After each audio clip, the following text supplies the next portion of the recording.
What is up, everybody? An NXT Heatwave has just finished, also in Canada today. Now, I wasn't planning on doing a Heatwave video or posting star ratings on YouTube for it like I do for the WWE pay per views, but the pay per view was, in my opinion, amazing, and so I figured why not give it a video as well? I watched it, I loved it, I think it was great, and I really want to talk about it. So, let's talk about it. So, to start off, we had a pre show match, which was JC Jane and Jasmine Nix versus Carmen Petrovich and Ariana Grace. I didn't really care for the match. I liked the ending.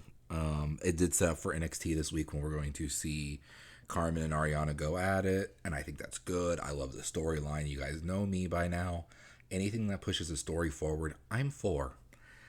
But again, it was a kickoff show match, and it didn't even feel like it should have been a kickoff show match. I gave it 1 star. And I do star grading differently for NXT than I do for WWE and AEW, and that's because for them, I'm expecting your main roster in WWE and your AEW main roster to shine. These guys are doing developmental, they're still learning, so I give them a little bit more leeway. I still think this was a 1 star match, though, and just going forward, I hope that they do better. But yeah, you could tell it was a pre show match. But then we go to the main card. And we start off with the North American Championship as Oba Femi takes on Wesley. And of course, the guy who won it, Oba. I have got to say, my favorite champion in WWE right now is Oba Femi. I love the character. I love how he absolutely just destroys everyone. It's incredible. He looks good with the belt on as well. That's always a big thing, is you have to look good with the championship, and I think he does. So the match was good. Wesley did great. Oba did amazing. We got to see Oba do Oba things. We saw Wesley do Wesley things. It really could have went either way. I thought either guy could win it, and I think they made the right choice keeping Oba with the belt. At the end of the day, I think it was a 3.5 star matchup. I do think that it could have been done in a different way, but also I like how it was done.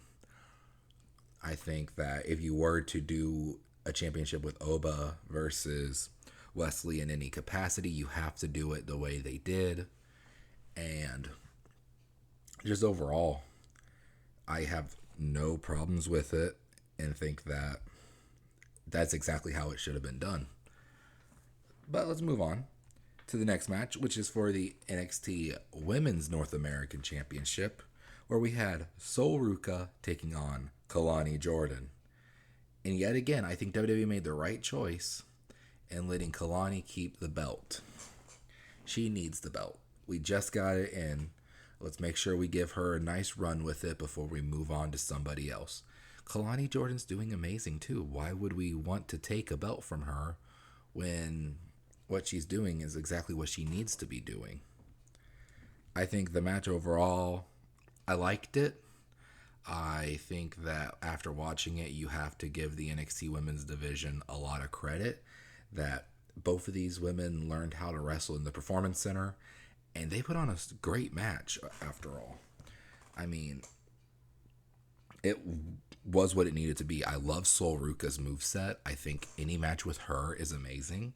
And I want Sol Ruka on the main roster because I could just see a match with her versus Io Sky going wild. And I want to see that really bad. But for her being on NXT, you gotta love it. Like, I think it was exactly what it needed to be in every capacity.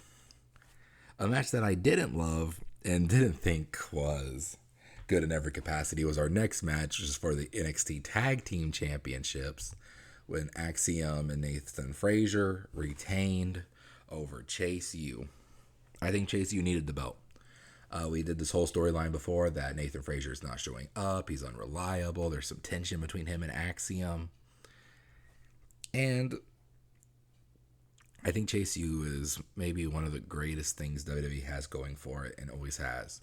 You always can bring new people in. You could sign people off the street, put them in Chase U, and it makes sense why they're there. It's kind of like with Tony D'Angelo and his family. It can be infinite. You can keep growing it because there's always a storyline there. I think those two together work amazing and work perfect.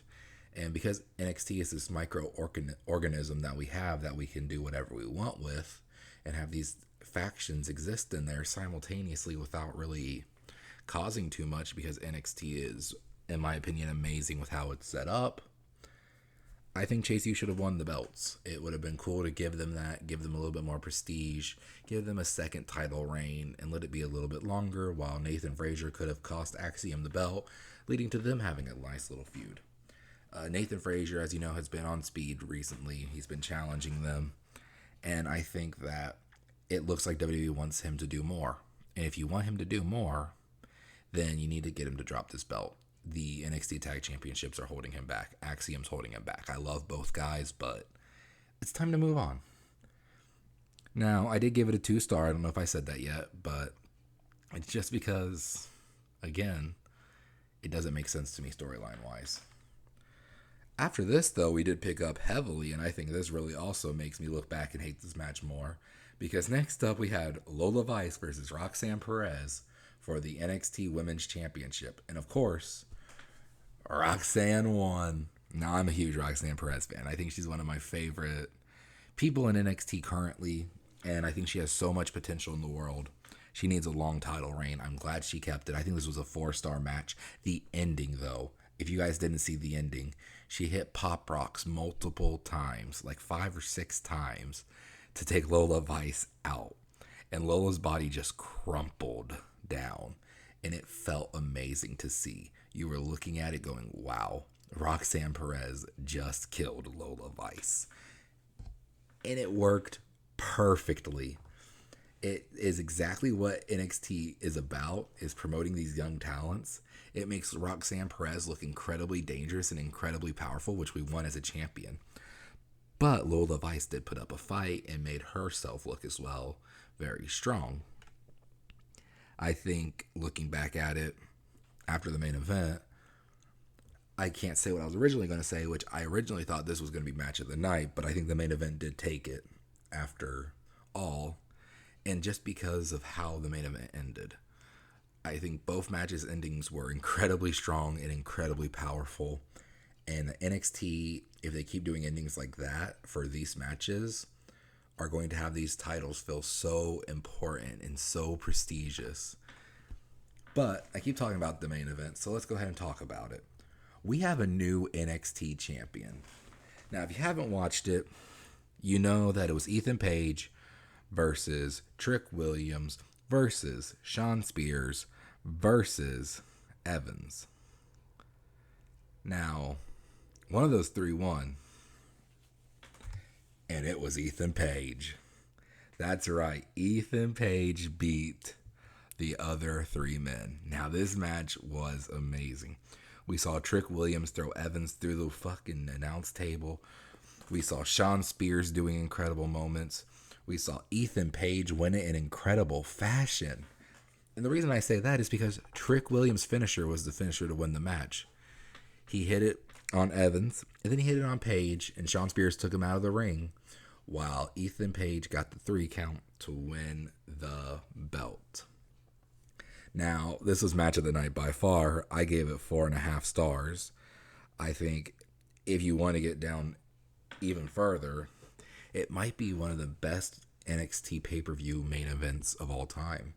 It was definitely one of my favorite NXT matches I've seen. I would say this match is up there with me, where I would put Aleister Black versus Velveteen Dream in their old NXT match, if you guys remember that match. I think that it was absolutely incredible to see, and we need more like it. And that, honestly, they made the right choice having Ethan Page win it all, because it was time for Trick to end. I didn't want Trick to hold the belt long term. I don't think Trick should fall right out. I think give him a rematch and then he loses and goes on to do other things. Let's let Ethan Page have a nice little title reign. It'll be fun to see what he can do with it. I think Ethan Page's character is amazing. He wore an American flag outfit out today, which was awesome. And I'm excited to see what he has doing. He's got going for him in the future. I think he's going to do great things. Overall, though, NXT Heatwave was an amazing show. I put it up there as probably the best show this week, and I think it did top Money in the Bank because of those last two matches. It was incredible. My highlight of the night was Ethan Page winning with how he did it. I think storyline-wise, that's incredible. Low light, Axiom Frazier. I think they could do better, and I hope they do better. But let me know how you think if you watched it. Where would you rank it? How do you guys feel about NXT going forward? I mean, next up we have the Great American Bash. It's going to be on Sci-Fi on a Tuesday night right after SummerSlam, so that's exciting to see. And as always, if you want to see more wrestling content, make sure to leave a like, comment down below some opinions of NXT, especially your opinions on how it feels to have Ethan Page as a new champion, and hit that subscribe button so that I know you really enjoy this content. You guys have a wonderful day. See ya!